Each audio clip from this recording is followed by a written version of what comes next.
What's up? We're here at Slam Dunk Festival. I'm here with Prevail. How's it going, guys? Going well. Doing great. A little wet up north, isn't it? Yeah. Just a tad. Yeah. So how was your set yesterday? Because you're headlining this year, aren't you? On a headline stage. Yeah. It was pretty sick. I heard that our subwoofer blew up in the middle of our set. Sick. Yeah. Doing our job right. That's how hard you were going. Hell yeah. So you just come off a handful of shows in Europe as well. How did they all go? Fucking awesome, man. That was some of our biggest headlining shows in Europe and In the US, too, dude, honestly. Dusseldorf, I think, was 7,200 people, and that was like, I think it's the second biggest headliner we've ever done. And first time playing in Italy for a headliner. Just love coming over here. The growth here has been insane, and I think that's just to say like how awesome the fandom is over here. We truly appreciate that they wait, a year or so for us to come over, just play an hour-long set. It's fucking awesome. Yeah, I saw some of the videos. Like some of those rooms were massive, like filled as well. Yeah, it was nuts. Truly. Yeah. Well, obviously, fans will know that Brian's off the road at the moment, taking surgery. Is he healing up all right? Is he doing okay? Yeah, he's doing okay. He's for anybody watching, he has Eagle syndrome, and so there's a lot that goes on with that. But after removing some of the stuff necessary, it was just the muscles near his vocal cords, not necessarily his vocal cords, that were having issues. So just needed a little bit more time to heal. Yeah.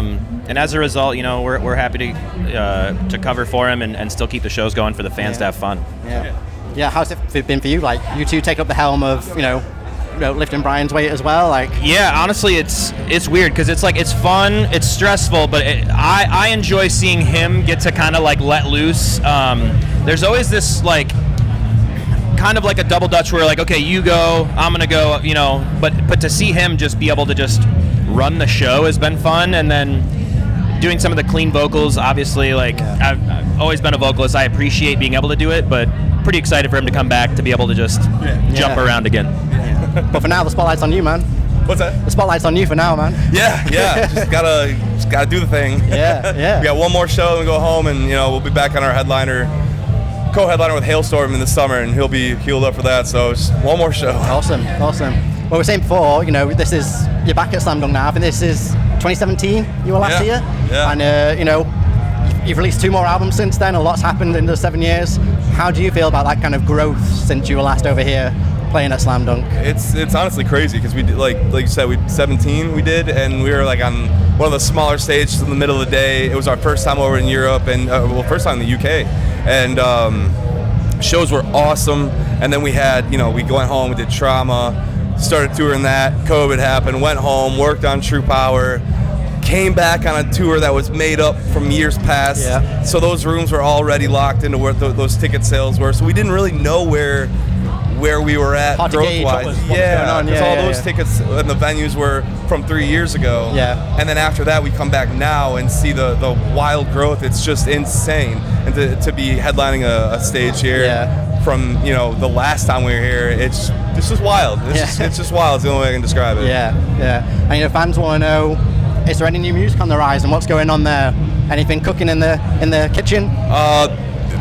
Working on got some fun stuff, possibly some collabs with some people coming soonish, and then typically we usually try to take a big chunk of time off the road to work, but this is the first time we've been like week here at home, let's try to write a day or two, or in between, or not in between tours, but like days off, trying to just flex that creative muscle. That's the first time we've actually tried doing it on the road, and it's been going well. So nothing soon on the horizon, but sooner than we were anticipating. Yeah. Anything you say about what? Are you taking like a different direction? Is things just going to go Prevail as we know? I think what we did on Trauma, doing a little more electronic, a little bit of rap, and a little heavier on things, but still having that like lane of what Prevail is at the core. Yeah. I think opened us up to do what we did on True Power. It was even more heavier stuff, even more experimental stuff, and I think that's just the goal for the next released album, EP, whatever we decide to do, is that we're just going to keep pushing the boundaries and keep fanning around, oscillating around to whatever we just feel is cool and sounds like us. Cool. And any other plans for 2024? Where can people catch you? Yeah, so we've got the headliner in the U.S. obviously with Hailstorm, and then after that we're going to go to Australia and do an awesome tour with the guys in Parkway Drive and Ghost Inside, and Void of Vision, who was on our first Australian run. Huge. Yeah, then we're going to be able to wind down at the end of the year. In December will be our 10-year anniversary of the EP and Blank Space and all that stuff. So hoping to have some cool stuff for that, but still up in the air. We'll get it sorted out though. Cool. Any final words before I let you go and enjoy the rest of your slam dunk weekend? Fart. I concur. No, but on the real, everyone watching that's been supporting us, thank you for waiting. Every time it takes us forever to get back over here. We see it all. We appreciate you, and fart. Yeah, fart.